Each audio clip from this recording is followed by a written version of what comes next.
The signal. The telescope array on Titan picked it up first.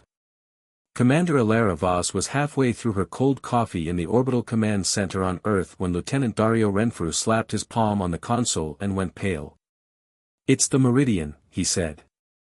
Alara set the mug down slowly. The Meridian. Every person alive knew that name.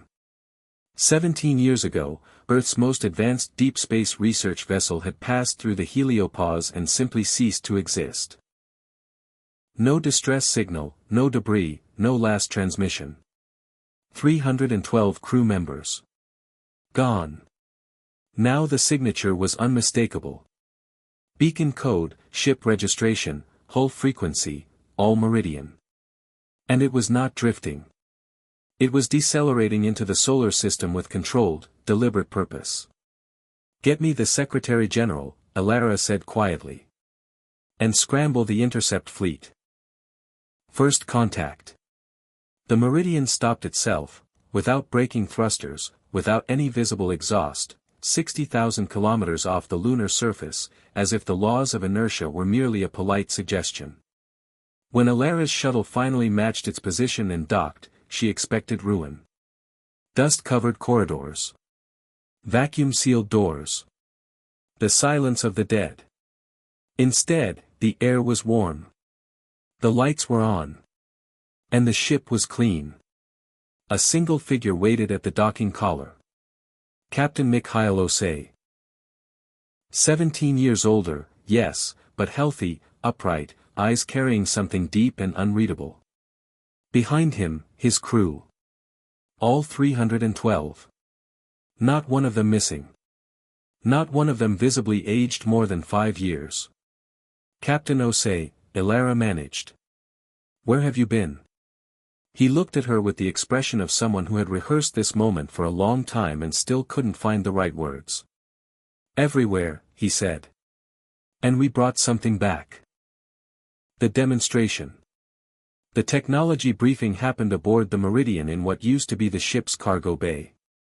Now it was something else entirely.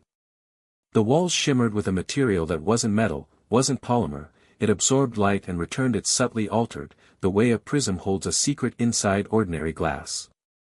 Engineer Petra Solano, once the Meridian's chief of propulsion, stepped forward. She was calm in the way people become calm after surviving things that remove the capacity for ordinary fear. "This ship now runs on vacuum energy," she said. "Not theoretical vacuum energy. Actual, sustained, unlimited extraction from the quantum field.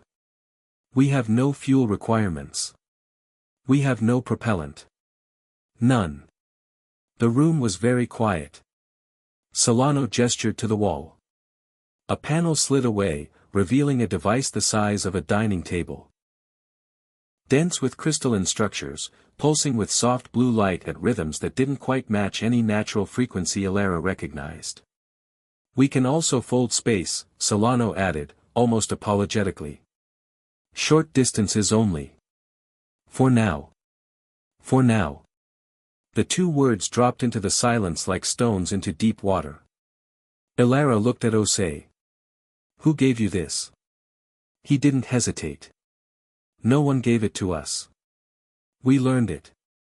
He paused. "Out there, beyond the heliopause, we encountered something. Not a civilization. Not a ship. A structure. Ancient, enormous, and completely unmanned. A library, as best we can describe it. The knowledge was encoded in the geometry of the place itself. It took us 11 years to begin to understand it. And the other 6 years? Alara asked. To decide whether to come home. The weight of it. That night, Alara stood alone on the observation deck of her shuttle, Earth filling the viewport, blue and white and indifferent to the enormity of what had just happened. 312 people had gone into the dark, and 312 had returned carrying the most dangerous gift in human history. Free energy. Faster than light travel within reach. The power to remake civilization entirely, or to destroy it with the same ease. She thought about what Osei had said, quietly, after the briefing, when the others had filed out and only the two of them remained. The structure was not abandoned, he had told her, voice low. It was waiting. And when we left, something noticed that we had. She pressed her fingers to the cold glass of the viewport. Somewhere beyond the heliopause, at the edge of everything mapped and known, something ancient had watched the meridian go. It had let them take the knowledge.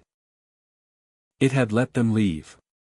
Elara stared at the stars, no longer a backdrop, but a depth, and understood for the first time that humanity had not discovered the universe. The universe had discovered humanity. And it was paying attention.